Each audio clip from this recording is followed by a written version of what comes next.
Hi, everyone. It's Jeroslyn Jovan, and this is Hip Hop and Enterprise, our podcast aimed at inspiring the leaders of tomorrow, brought to you by Black Enterprise. Here, we like to review the success stories of today's tastemakers to encourage those who dare to dream big.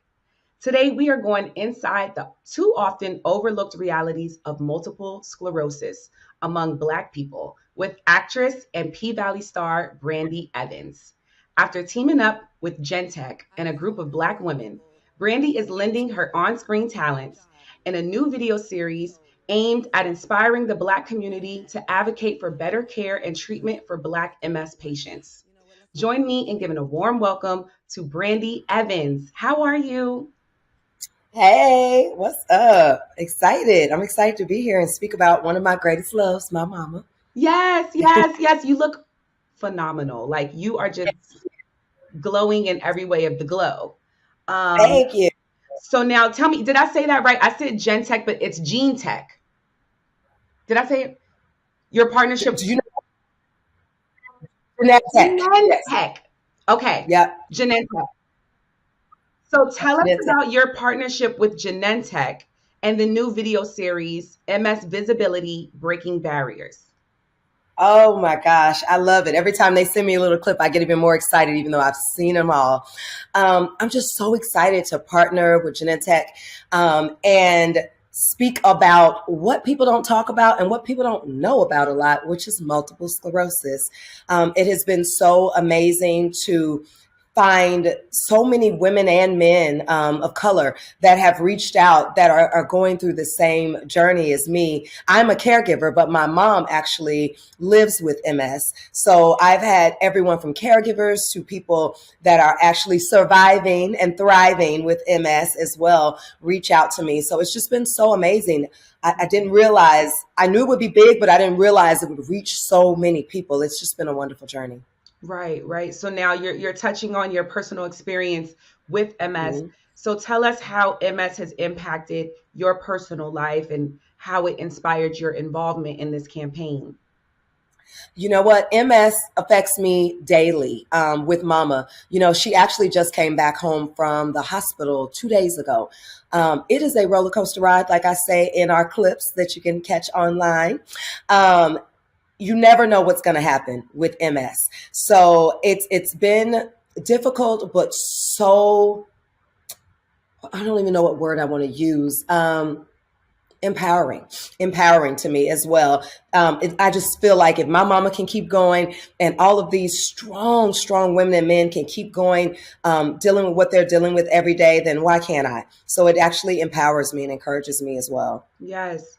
So now what can you say in regards to some of the realities of MS that are often overlooked in the Black community?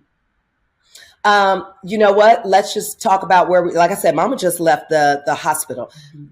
If I could even tell you the amount of information that I had to share with even people that were in the hospitals, her room was too hot. They had plastic pillows around her. There was just so many things that we were having to educate them on with having a multiple sclerosis patient on their floor as nurses. I'm so sorry. This traveling has been trying me. And so um, it was that part. It's completely a learning lesson all the time, and it's always a teaching lesson. I was able to learn so much even from Dr. Mitzi, who's in the series with us. She's a neurologist, just learning so much about what we can do to be an advocate as a caregiver, as just a loved one listening. You know, I started listening late. So my goal is to be here to tell people, listen to your loved ones when they're telling you these things. Even if you haven't heard about it, doesn't mean it's not happening. So please just listen and educate yourself. Right. So are you saying there were some early signs or symptoms like that your mother was might have been sharing with you and you just didn't understand? Can you speak to that? Absolutely. I hadn't heard about MS. I Right. was like, what do you mean? You can't walk? You know, like you were just walking 4 miles yesterday. You know, why are you so tired today? And you're not used to the people that are so strong all the time not being strong. And it's like, but why not? Like, we've got to change that narrative. It's okay to have a bad day. We have bad days, but for some reason I was like, my mama can't have a bad day. She's fine. Oh, she's overreacting. No, they're not. Please listen to them. And I know I've learned, even from since this series has dropped, from people that are in my DMs and even in my comments saying, yes, people think that I'm crazy when I say it's too hot or it's too cold and it's really normal, when really we go to the internet and research everything else. So why are we not researching MS? We know a lot about cancer. We know a lot about lupus. We know a lot about leukemia. You know what I mean? All these different things. But for some reason, people don't know about MS. So I am here to speak and stand on that platform. Yes, I commend you for this because it's very important.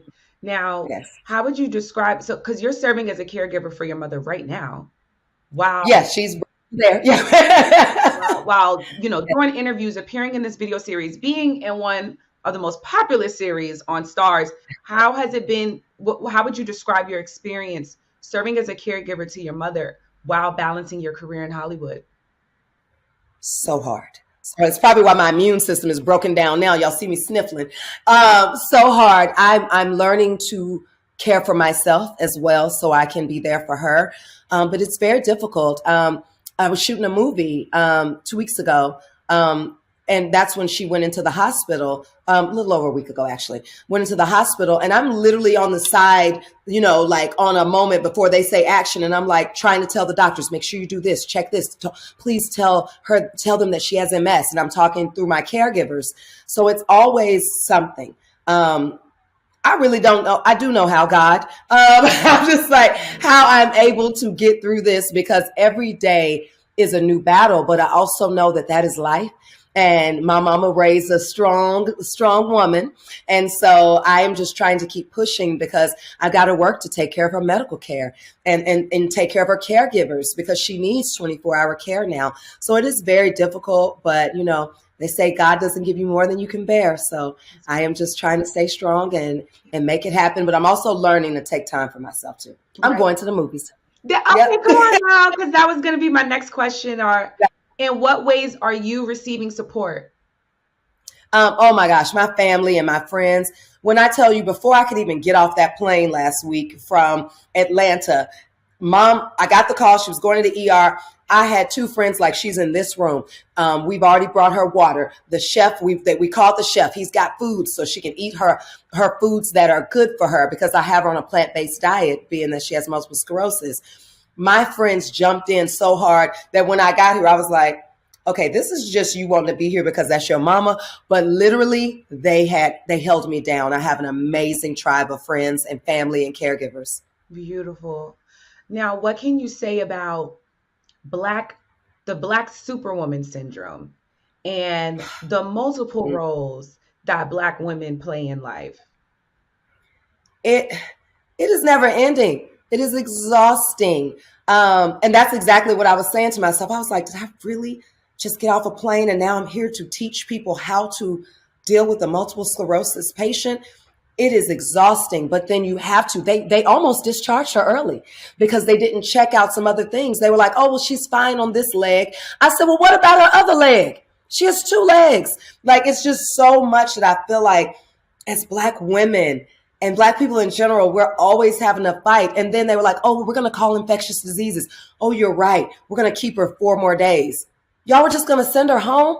And that's what I was telling my caregivers. I said, we are her advocate. We have to speak for her. So she doesn't have, she's lost her ability to communicate.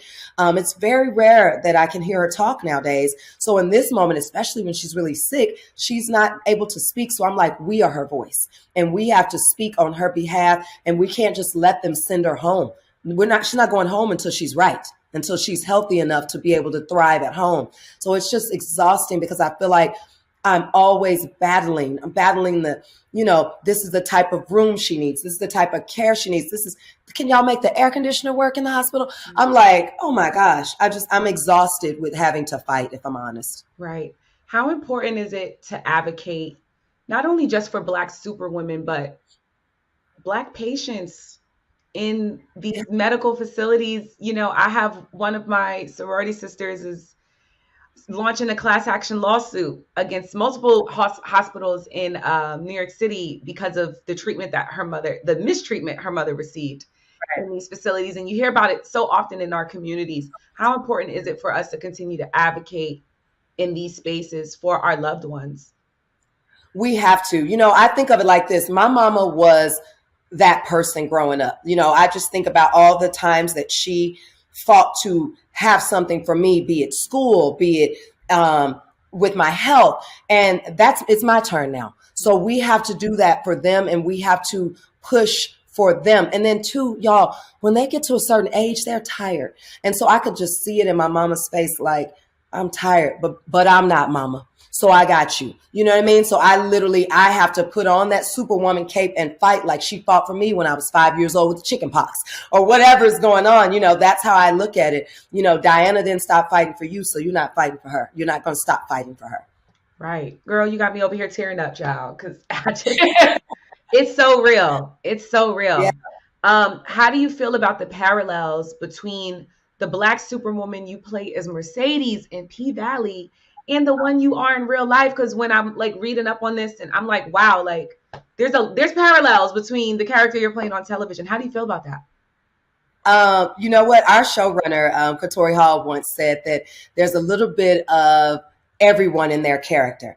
And she's right. I am a complete fighter like Mercedes, and I fall down like Mercedes. If you only knew the emotional breakdowns that you have as a caregiver, and you cry it out and then you get back up. And that's what that character Mercedes does. And so I remind myself of that when I do have tiring moments. I'm like, you're literally playing a role on character of someone who gets up, get back up, Brandee, but at the same time, know that it's okay to break.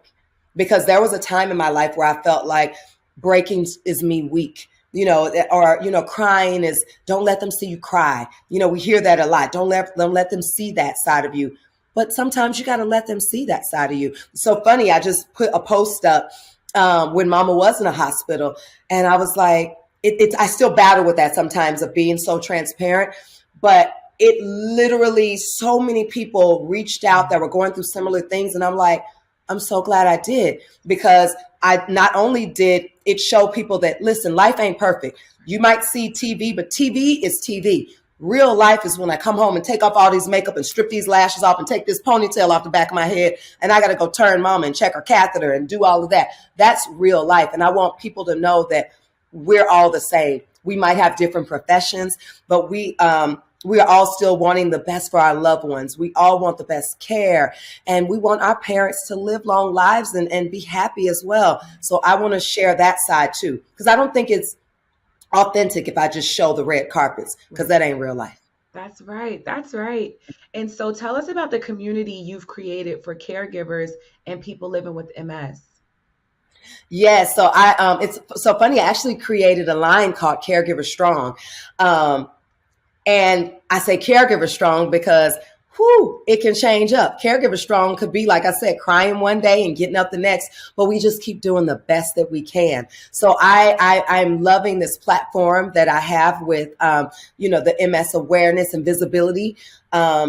Because it's like I said, it's the ebbs and the flows and the roller coaster. And I'm enjoying being able to show all sides of it. The beautiful sides where she's able to speak one day, and then the truthful sides of she's not speaking, but you know what? We're still happy, y'all, and we're still gonna be grateful because at least they're still with us. So I hope that people are seeing those sides as well. It's not always perfect, y'all, and it's okay.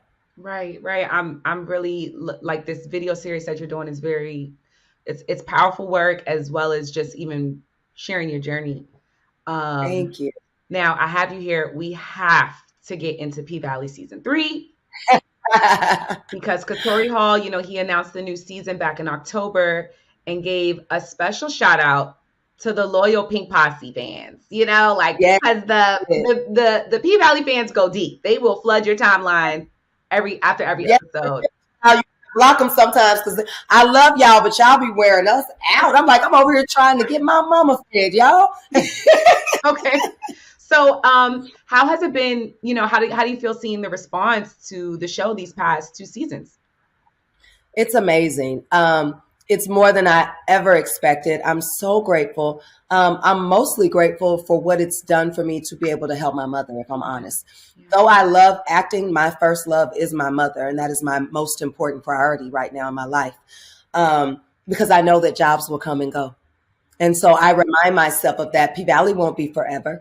And neither will mama. But I also understand that the time that I have with mama is so precious. So I've been very grateful for that opportunity to be able to have my girls' days with her and do special things with her that we weren't able to do, before PValley. Before PValley, me and mama didn't have groceries in the refrigerator. We were literally getting food from friends and trying to just make it happen. And now I can afford to have better health for her, better help for her. So that is the biggest thing that PValley has done for me. And I am so grateful to Katori Hall and Starz for giving me that opportunity. And, even, but like you were mentioning, like how it's helped you with your care for your mom, but also like the parallels between your character. How important are shows like PValley when it comes to representation for marginalized Black communities?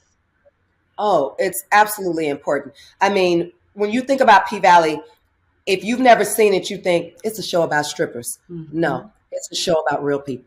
You have LGBTQ that we're speaking about in this show. You have girls that work in the profession as sex workers, but they do other things. They are going to school to be nurses. They are, they have dreams. They want to build dance studios. You unfortunately have the truth of domestic abuse that we're tackling. And there are women and men out there that are trying to get out of this. We have racism. It's just everything I feel like that is going on in the world. Someone that is one of these characters that is going through it if you haven't gone through it yourself. So I believe that it is a perfect show for the culture to just sit down and have good talks as well. I love the conversations that the Pink Posse has after each episode and the learning lessons. And even let's talk about health too, because we threw health in there with COVID and how it was difficult and sad for us. And that was our reality too. So I love that PValley is doing that. And I can only imagine what season 3 is going to be. I don't know yet. Girl, I wish I could tell you, but I don't. Yeah. I know yet. We never know till we get the script, which actually kind of makes it authentic. Right. Because we're with it in the same time. Exactly. You had mentioned you was filming a movie 2 weeks ago. What other projects are you working on that you can share? Yes, so I have a movie where I'm really excited. It's coming out. It's called Thirsty. And I am playing the mayor of the Bay. So that's pretty cool. And I love that I'm being able to display a different role. So very excited about that. And then we've got a comedy movie. That's all I can say about that one. A comedy movie that will be coming out 4/20. So you'll hear about that and you'll know what that means. And just for my last question, like with everything that you've shared today, I have to know, what are your favorite ways of pouring into yourself because you deserve it? You know what? People probably don't think it's crazy, but I love the gym. I really do love the gym. I go to this class called Effect Fitness in Atlanta, Georgia, whenever I'm there. And when I'm not there, I stream it online.